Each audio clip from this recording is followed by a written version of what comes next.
Good evening, everyone, respected principals, teachers, and students who are present with us here.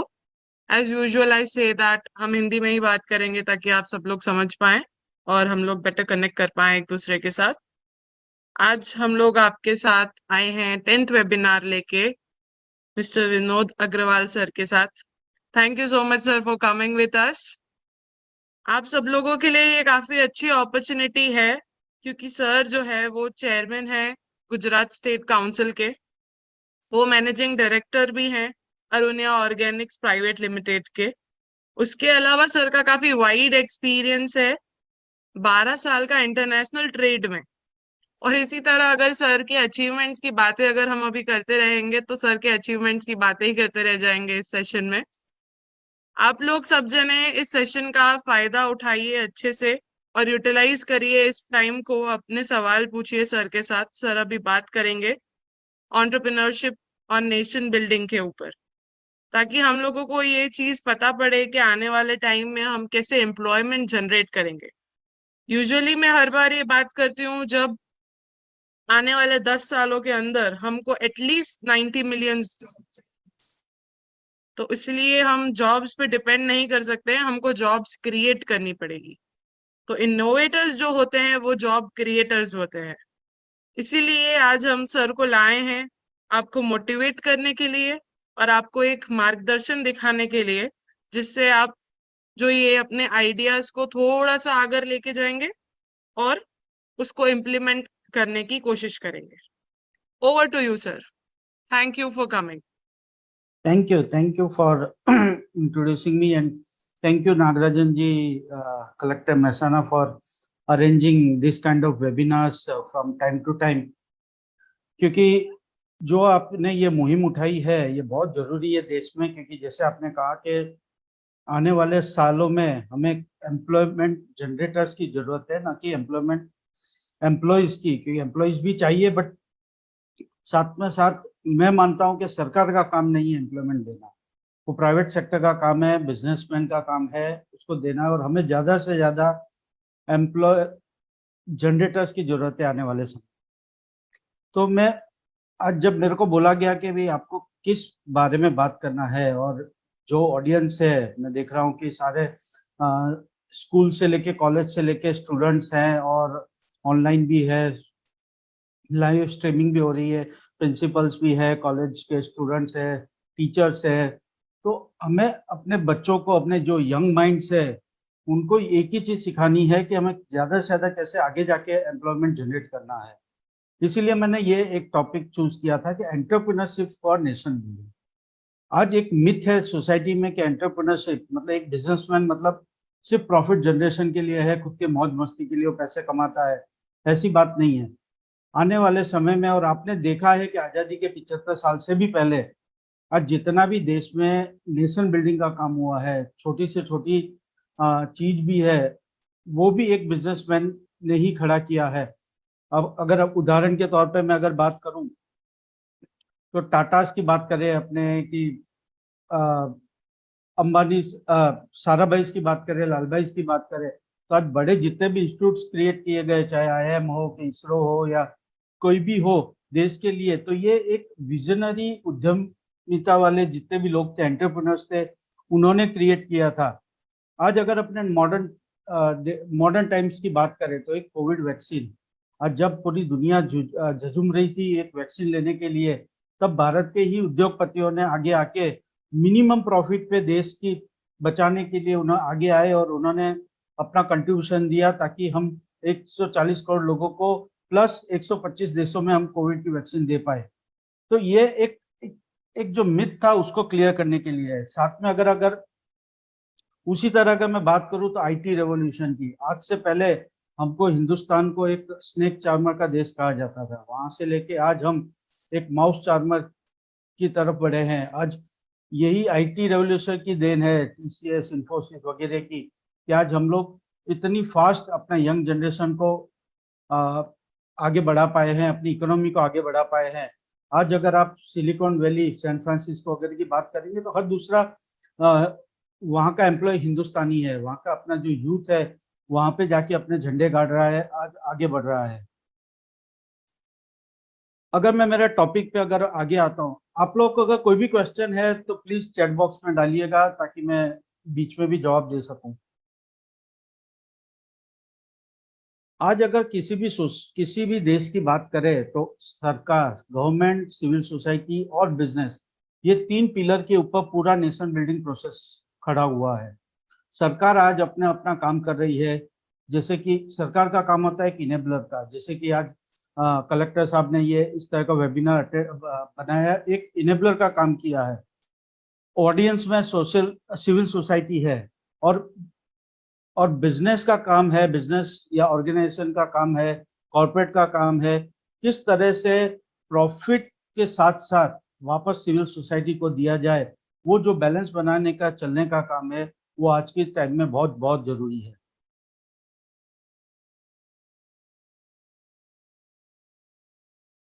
शायद आज इस webinar में बहुत सारे स्टूडेंट ज्वाइन हुए हैं। जरूरी नहीं है कि आईआईटी हो या बड़ी बड़ी अपनी एनआईटी संस्था से हो या बड़ी यूनिवर्सिटी के ही बच्चे आगे आते हैं। आज अपन देख रहे हैं, आज मैं चंद्रयान की बात करूं तो इसरो के साइंटिस्ट हैं, आज छोटी से छोटी यूनिवर्सिटी के भी बच्चे आज इसरो में काफी आगे काम कर रहे हैं।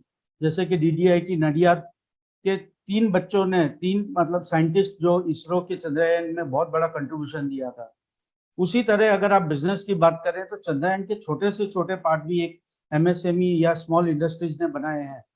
इस तरह से जो कंट्रीब्यूशन है आज इंडस्ट्रीज का किसी भी नेशन बिल्डिंग में, आज नेशन बिल्डिंग का मतलब है आज देश की सारे आगे बढ़ते हुए जितने भी संस्थान हैं, सरकार के साथ साथ कदम से कदम मिला के उसको किस तरह से आगे बढ़ाया जाए, उसके बारे में सोचना, उसके बारे में काम करना। मैं एक लड़के को जानता हूं जो राजकोट से है लेकिन अभी अहमदाबाद में फैक्ट्री डाली है उसने। वो very high precision rubber product बनाता है जो कि अपने न्यूक्लियर रिएक्टर्स में इस वक्त लग रहे हैं।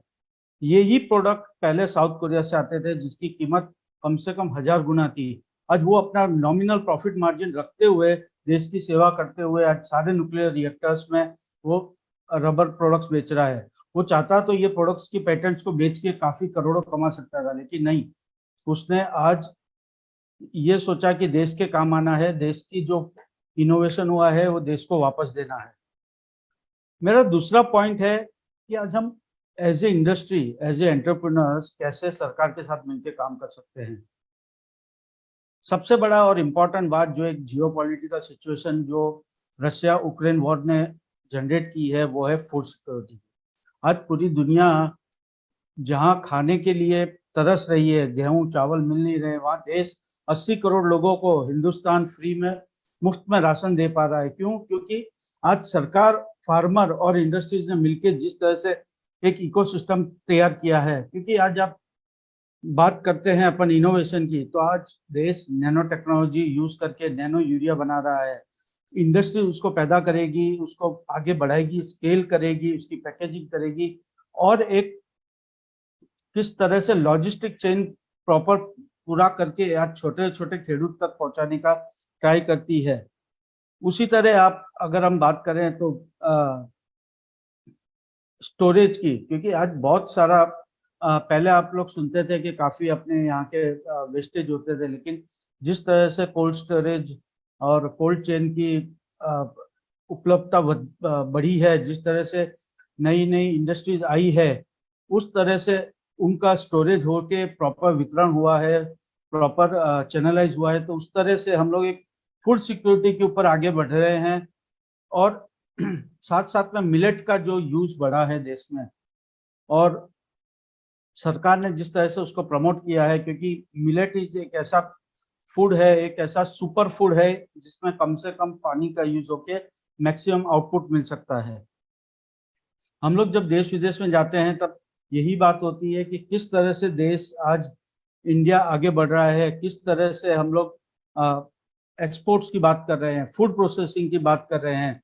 क्योंकि आज अगर हमको फार्मर्स को उनकी इनकम को रियली में डबल करना है तो उनका जो पैदावार है, उनकी जो पैदाइश है, उनका जो भी क्रॉप आ रहा है, उसको किस तरह से स्मार्टली यूज करके, फूड प्रोसेसिंग में यूज करके किस तरह से उसका वैल्यू एडिशन लेके आगे बढ़ाया जा सके।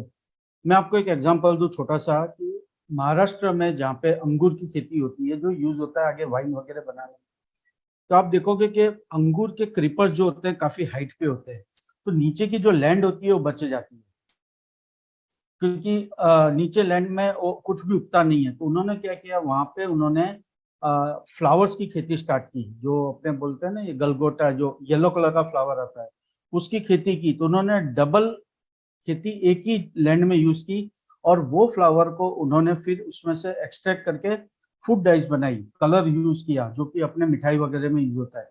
तो इस तरह की टेक्नोलॉजी यूज करके, इस तरह का इनोवेशन करके, किस तरह से हम ज्यादा से ज्यादा उपज ले सके, ज्यादा से ज्यादा फार्मर्स की इनकम को बढ़ा सके, उस तरह का एक कोलैबोरेशन की जरूरत थी। उस तरह की पार्टनरशिप इंडस्ट्री, एग्रीकल्चर और गवर्नमेंट के साथ में मिलकर किया जाए तो आगे बढ़ सकते हैं। सबसे बड़ा इंपॉर्टेंट है इनोवेशन, इनोवेशन इन सोसाइटी। मैं आज जितने भी स्टूडेंट्स उनको एक ही चीज कहना चाहूंगा कि समय आ गया है देश में कि वी शुड सेलिब्रेट फेलियर। हमें अभी फेलियर से डरना नहीं है। हम लोग हमेशा सक्सेस को सेलिब्रेट करते हैं, लेकिन अगर आपने देखा हो कि चंद्रयान 2 की फेलियर पर जिस तरह से पीएम साहब ने उसको सेलिब्रेट करते हुए, जिस तरह से हौसला अफजाई करते हुए किया था, तो हम चंद्रयान 3 तक पहुंच पाए हैं। उसी तरह आज मैं टीचर्स को भी कहूंगा कि अगर कोई स्टूडेंट कोई आइडिया लेके आया है, अगर कोई भी आइडिया, उसको बढ़ावा दीजिए, उसे इंडस्ट्री के साथ कोलैबोरेट करवाइए, अपनी R&D लैब्स है, इतने सारे इंक्यूबेटर सेंटर्स है, उसमें भेजिए, ताकि कुछ ना कुछ तो निकलेगा। क्योंकि अगर आइडिया है, कहीं ना कहीं, अगर कहते हैं धुआं है तो आग तो निकलेगी। उस तरह से अगर वो आगे बढ़ेगा तो देश भी आगे बढ़ेगा। अगर हम इनोवेशन की बात करें तो साउथ कोरिया हो, जापान हो, चाइना हो, जर्मनी हो, USA हो, वहां पे कभी भी आइडिया को दबाया नहीं जाता, वहां पे एनकरेज किया जाता है स्टूडेंट की एक अर्ली एज से। इसीलिए सरकार ने ये जो अटल टिंकरिंग लैब का कॉन्सेप्ट लेकर आए हैं, वो इसीलिए लाए हैं कि आपका आइडिया हो, छोटा से छोटा आइडिया को भी एक आगे बढ़ाना है, उसको किसी भी तरह से एक कमर्शियलाइज वाइबल आइडिया में कन्वर्ट करना है। वो सारे टीचर्स, प्रिंसिपल की रिस्पॉन्सिबिलिटी है कि उस आइडिया को मरने ना दिया जाए। आज हम जब बात कर रहे हैं, आज हम जब इस सदी में बैठे हैं, और पीएम साहब जब सस्टेनेबल ग्रोथ की बात कर रहे हैं, जब हम G20 की प्रेसिडेंसी की बात कर रहे हैं, तो sustainable growth is also necessary in entrepreneurship. एक नेशन बिल्डिंग का एक कॉन्सेप्ट भी है सस्टेनेबल ग्रोथ। सस्टेनेबल ग्रोथ का मतलब है क्लीन एनर्जी, ग्रीन एनर्जी। आज जिस तरह से हम लोग देख रहे हैं कि सोलर में सोलर एनर्जी जनरेट करते हुए किस तरह से उसमें इन्वेस्टमेंट आ रहा है, वेस्ट टू वेल्थ बहुत जरूरी है। इस तरह से हमें को रिसाइकल करना है हर चीज को, क्योंकि आने वाली जनरेशन के लिए पानी, बिजली, हवा, शुद्ध पानी बहुत स्कैर्स हो जाएगा। इसलिए हमें नेक्स्ट जनरेशन के लिए उसे बचाना है। किस तरह से हम अलग अलग टेक्नोलॉजी को यूज करके उसको रिसाइकल कर सके, और अगर इन सब सोर्स में अगर बच्चे लोग कोई नया इनोवेशन लेके आते हैं, तो उनको एनकरेज करके उनको कमर्शलाइज कीजिए। हमारी इतनी सारी इंडस्ट्रीज है जो रिसाइकल्ड बेस्ड है, तो उनको क्यों ना यूज करके उनको किया जाए। जिस तरह से आप देख रहे हैं, मैं एक एग्जांपल दूंगा कि गुजरात में एक बावड़ युक्त है, हम उसको गांडा बावड़ बोलते हैं। तो पुणे की एक कंपनी है प्रज इंडस्ट्रीज, उसने उसमें से बायोफ्यूल बनाया है। जिस तरह से शुगर केन को यूज करके इथेनॉल यूज किया है, इन्होंने ये टेक्नोलॉजी को यूज करके, जो आज हम क्योंकि ये जो पेड़ है पर्टिकुलरली पानी की जरूरत नहीं है, और जितना काटते हैं उतना उग जाता है, और गुजरात में बहुत ज्यादा अवेलेबल है। तो अगर इसको यूज करके इसमें से इथेनॉल एक्सट्रैक्ट किया जाए और पावर भी जनरेट किया जाए, तो ये दोनों चीज विन विन होगी। और इस तरह की जो बैरन लैंड्स पे भी उगा के इसमें से पैसा कमाया जा सकता है, साथ साथ में सोसाइटी की भी सर्विस होगी।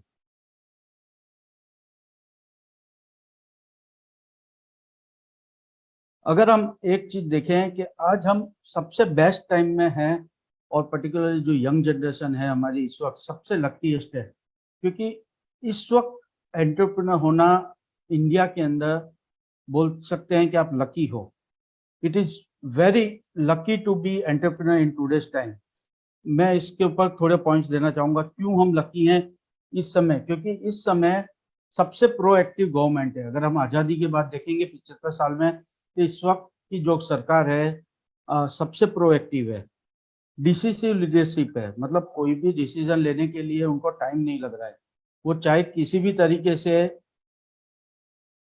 कोई भी डिसीजन हो, हार्ड से हार्ड डिसीजन भी लेने में समय नहीं बीता रही है, चाहे वो इंटरनेशनल पॉलिसी हो, फॉरेन पॉलिसीज हो, जियोपॉलिटिकल सिचुएशंस हो, छोटे से छोटे देश के लिए हो, एमएसएमईज के लिए हो, एग्रीकल्चर के लिए हो, वो इमीडिएट डिसीजन लेते हैं, पार्लियामेंट में बिल पास करवाते हैं और देश की तरक्की के लिए, आगे बढ़ने के लिए जो भी जरूरत है वो कदम उठा रहे हैं। तीसरा पॉइंट है ह्यूज डोमेस्टिक मार्केट। जिस हिसाब से हमारा 140 करोड़ को हम बोझ नहीं मान के, जिस तरह से हम मोदी साहब हमेशा बोलते हैं कि this is a demographic dividend, उसी तरह से ये एक मार्केट भी है। जिस तरह से यंग पॉपुलेशन बढ़ रही है, ये एक अपने आप में एक ह्यूज मार्केट क्रिएट हो रहा है। आज दुनिया में डेवलप कंट्रीज में अगर कंसीडर किया जाए तो इंडिया का जो कॉर्पोरेट टैक्स है सबसे लोवेस्ट है, 25% पे है, और ये काफी कंपेरेबल है। इसीलिए कंप्लायंस भी बढ़ रहे हैं और जितना हो सकता है उतना कम से कम सरकार चाह रही है कि बिजनेस के ऊपर बर्डन आए, कम आए कंप्लायंस का, उस कदम भी आगे बढ़ रहे हैं। આગળ વધીએ તો આપણે જીએસટી જે નવો કાયદો આવ્યો છે, ઘણી બધી કન્ટ્રીઝ એને એપ્લાય કરવાનો ટ્રાય કર્યો, 7-8 મહિનામાં એ લોકો રોલબેક પણ કર્યું, પણ India has already built a robust ecosystem for GST. અને જે રીતે આપણે જોઈએ છે દર મહિને કલેક્શન જે આવી રહ્યું છે જીએસટીનું ઇઝ પરફેક્ટલી ગોઈંગ. એટલે જે રીતે એને એન્વિસાજ કરવામાં આવ્યું હતું કે એમનું કમ્પ્લાયન્સ ઘટાડીને અને કલેક્શન વધારવું છે, એ રીતે એને 100% ડિજિટાઇઝ કરીને આગળ વધી રહ્યા છે. પછી એક ઇમ્પોર્ટન્ટ જે વાત છે અત્યારે આજના બિઝનેસ એન્વાયરમેન્ટ માટે, કે જે રીતે અમે લોકો જોઈ રહ્યા છે કે bureaucracy is eventually cut off. જે રીતે રેડ ટેપિઝમ હતું એને હટાડીને હવે જે રેડ કાર્પેટ પાથરવામાં આવે છે ઇન્વેસ્ટર્સ માટે, બિઝનેસમેન માટે, જ્યારે પણ તમે કોઈ પણ એપ્રુવલ લેવા માટે સરકારમાં જાઓ છો તો જે રીતે આખું ડિજિટાઇઝેશન કરીને મિનિમમ હિન્ડ્રન્સ અને મિનિમમ હ્યુમન ઇન્ટરફરન્સને કાઢી નાખવામાં આવ્યું છે સરકારમાંથી, એ બહુ જ ઇમ્પોર્ટન્ટ છે અને 75 વર્ષમાં આપણે હવે જોઈ રહ્યા છે. પછી આપણે લેબર રિફોર્મ્સ, જે આપણે હંમેશા કહેતા હતા કે એક બહુ મોટી હિન્ડ્રન્સ છે ઇન્ડિયાની અંદર કોઈ પણ ઇન્ડસ્ટ્રીને આવવા માટે, એ અત્યારે લેબર રિફોર્મ્સ થઈ રહ્યા છે, એગ્રી રિફોર્મ્સ થઈ રહ્યા છે. કારણ કે આજે સૌથી મોટું એમ્પ્લોયમેન્ટ જનરેટર અને ઇન્ડિયાની અંદર એગ્રીકલ્ચર ઇન્ડસ્ટ્રી છે, તો એમાં પણ ઘણા બધા રિફોર્મ્સ આવી રહ્યા છે. અને સૌથી મોટો ઇમ્પોર્ટન્ટ પોઈન્ટ જે હોય એક એન્ટરપ્રિન્યોર્સ માટે, એક બિઝનેસ માટે, એ છે અવેબિલિટી ઓફ ફાઇનાન્સ. તમે જોશો કે હવે આટલા બધા ફિનટેક ઇન્ડસ્ટ્રીઝ, આટલા બધી એનબીએફસીઝ આવી ગઈ છે, આટલી બધી બેંક્સ આવી ગઈ છે કે જેમની જોડે ઢગલો પુષ્કળ પૈસા પડેલા છે, જે રેડી છે તમારા માટે આપવા માટે એઝ એ ડેટ, કે તમે ઇન્વેસ્ટ કરો, નવી ઇન્ડસ્ટ્રીઝ ઊભી કરો, નવા સ્ટાર્ટઅપ્સ ઊભા કરો. એના માટે ઇવન સરકાર પણ કોલેટ્રલ ફ્રી CGTSME છે જે એમએસએમઈ માટે આપી રહી છે, CGLSS છે જે સ્ટાર્ટઅપ્સ માટે કોલેટ્રલ ફી, કારણ કે એમાં 75% સુધીની ગેરંટી સેન્ટ્રલ ગવર્મેન્ટ આપે છે. જો તમે ડિફોલ્ટ થાઓ તો સરકાર તમારા વતી પૈસા આપે.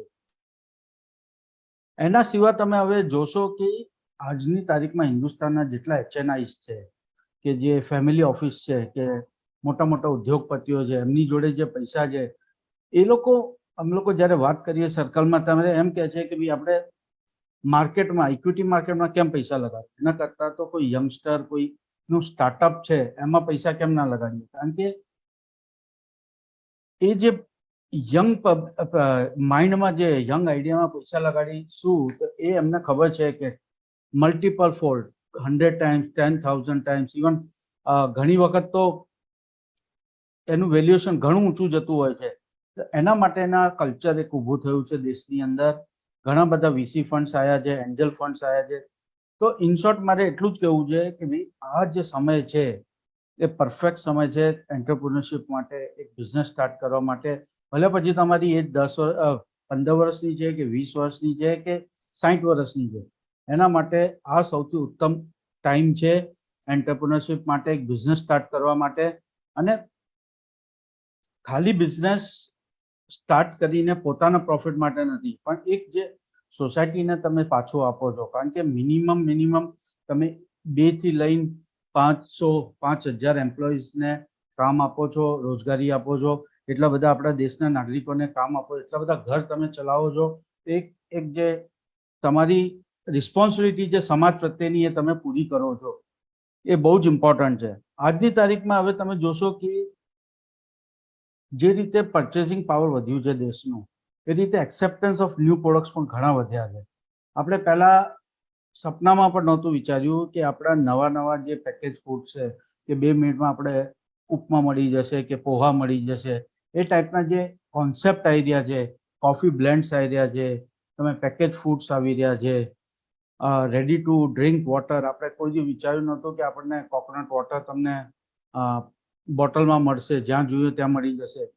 તો આ બધા જે કોન્સેપ્ટ આવી રહ્યા છે, એના પરથી જે યંગર જનરેશન આગળ વધી રહ્યું છે, મિંત્રા છે કે તમે નાયકા છે કે તમે ઘણા બધા જે ડિજિટલ પ્લેટફોર્મ યુઝ કરીને જે ઓપોર્ચ્યુનિટીઝ પેદા થઈ છે દેશમાં, એ આપણે યંગ માઇન્ડ્સ થ્રુ જ થઈ છે, એના થ્રુ જ આપણે આગળ વધી રહ્યા છે. અને જે રીતે આપણે ડિજિટલ ઇકોનોમીની તરફ વધી રહ્યા છે, તમે આજે ઘણા બધા વિડીયોઝ જોયા હશે ઓનલાઈન કે યુટ્યુબ ઉપર, ઇવન આપણા ગવર્મેન્ટ પણ એને રીપોસ્ટ કરતા હોય છે કે કેવી રીતે સબ્જીવાળાથી લઈને બધા યુપીઆઈ ને QR કોડ યુઝ કરીને આજની તારીખમાં પેટીએમ કે ભારત પે થ્રુ ડિજિટલ માધ્યમથી જોડાયા છે.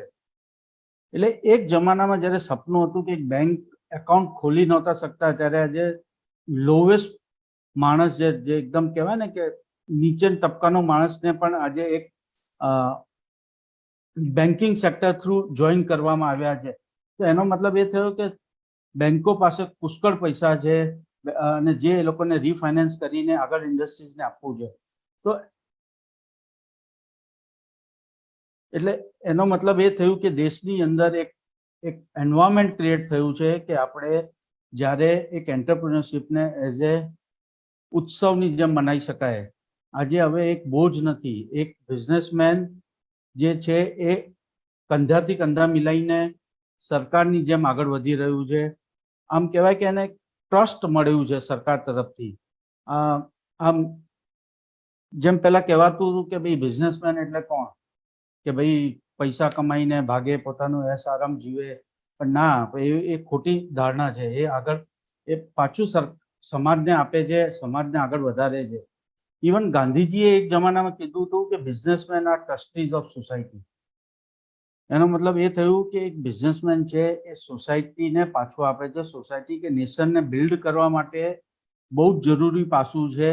એની વગર, એના ટેક્સની વગર ઇવન સરકાર પણ પોતાના જેટલા પણ સોશિયલ સ્કીમ છે ચલાવી ના શકે. એટલે બીંગ એન એન્ટરપ્રિન્યોરમાં હવે આપણે પ્રાઇડ લેવાની જરૂર છે, આપણે આગળ વધવાની જરૂર છે. હવે એક ઇમ્પોર્ટન્ટ વસ્તુ છે જેના વિશે મારે વાત કરવી છે, સોશિયલ એન્ટરપ્રિન્યોરશિપ. સોશિયલ એન્ટરપ્રિન્યોરશિપ એટલે કે આપણે જે મેં પહેલા પણ વાત કરી કે આપણે કેવી રીતે એમાં આગળ વધી શકાય, કે નજીવા પ્રોફિટ રાખીને કોઈ પણ એક બિઝનેસ સ્ટાર્ટ કરીએ પણ એનું બેનિફિટ 100% સોસાયટીને મળે. જે આપણે કોવિડની વેક્સિનમાં જોયું કે જે રીતે 2 કંપનીઓએ કોવિડ વેક્સિન બનાવી પણ બહુ જ માઇન્યુટ નાનામાં નાનો પ્રોફિટ રાખીને એ લોકોએ સમાજને એ આપી. એ રીતે આપણે જોઈએ તો બીજી ઘણી બધી ઇન્ડસ્ટ્રીઝ છે, જેમ કે ફાર્મા ઇન્ડસ્ટ્રીમાં જોઈએ તો જન ઔષધિ છે કે મેડિકલ ડિવાઇસીસ છે, કે આજે મલ્ટીનેશનલ જે મોટી ડિવાઇસીસ, મોટી કંપનીઓ છે જે રીતે કરોડોમાં આપણે એક ઇન્સ્ટ્રુમેન્ટ વેચે છે, તો આપણે કેમ એ હિન્દુસ્તાનમાં ના બનાવી શકીએ અને એને માસીસમાં આપી શકીએ લોએસ્ટ પ્રાઇસ લઈને. એ રીતે બીજી અગર ઇન્ડસ્ટ્રીની વાત કરીએ તો આપણે એક્વાકલ્ચર છે, જે બ્લુ ઇકોનોમીની વાત કરીએ આપણે, એ બહુ જ મોટી ઇન્ડસ્ટ્રી છે, એક્સપોર્ટનો ઘણા બધા સ્કોપ છે, પણ એમાં માસીસમાં જે રીતે આપણા ફિશરમેન છે કે એ બધાના કોસ્ટલ એરિયાને ડેવલપમેન્ટ કરવામાં એ બહુ મોટો હાથ છે. ગુજરાત તો આપણું એક્ઝામ્પલ છે જ. અમૂલ જે રીતે ડેરી ઇન્ડસ્ટ્રી આપણે કોઓપરેટિવ મુવમેન્ટથી આગળ વધાર્યું છે, કે અમૂલ એક profit, no doubt it's a cooperative movement, પણ જે રીતે આમ કહેવાય કે 100% એનું પ્રોફિટ એ એના શેર હોલ્ડર્સને આપે છે. એના શેર હોલ્ડર્સ એટલે નાનામાં નાનો એક 2 ગાય રાખવાવાળો પણ એક ફાર્મર છે. એટલે આમ કહેવાય કે entrepreneurship should not have any age bar, કોઈ પણ કાસ્ટ બાર નથી. જેમ મેં પહેલા કીધું કે 15 વર્ષનો છોકરોથી લઈને 70 વર્ષનો માણસ પણ ક્યારે પણ એક ઇન્ડસ્ટ્રી ખોલી શકે છે. હંમેશા આપણે જ્યારે એન્ટરપ્રિન્યોરશિપ કે સ્ટાર્ટઅપની વાત કરીએ ત્યારે આજની તારીખમાં મારે એક વસ્તુ કહેવી છે આપણા યંગસ્ટર્સને, કારણ કે અમે જ્યારે કોઈ પણ એક સ્ટાર્ટઅપને મળીએ ત્યારે એને કહીએ બી તારું વિઝન શું છે કે ગોલ શું છે, એ કે સાહેબ અમારે તો 5 વર્ષ કામ કરવું છે, પછી કંપની વેચીને આગળ નીકળી જવું છે. But this should not be the goal, કારણ કે એક ખોટી વસ્તુ છે. કારણ કે જ્યારે તમે આટલી મહેનત કરીને એક ઇન્વેસ્ટરના પૈસા લગાડ્યા છે, આટલા બધા તમે એમ્પ્લોય રાખીને કોઈ પણ એક એસેટ ક્રિએટ કરી છે, તો startup should be for infinity. Immortality હોવી જોઈએ, એની જોડે પ્રેમ હોવો જોઈએ, એને કેવી રીતે તમારે આગળ ને આગળ વધારવું છે એ બહુ જ ઇમ્પોર્ટન્ટ છે. કારણ કે જો એ જ કોન્સેપ્ટ કર્યું હોત તો આજે આપણી જોડે અરવિંદ મિલ ના હોત, કે આપણી જોડે જે જનરેશન 3 જનરેશનથી જે કંપનીઓ છે, રસના છે, કે ઘણી બધી કંપનીઓ છે,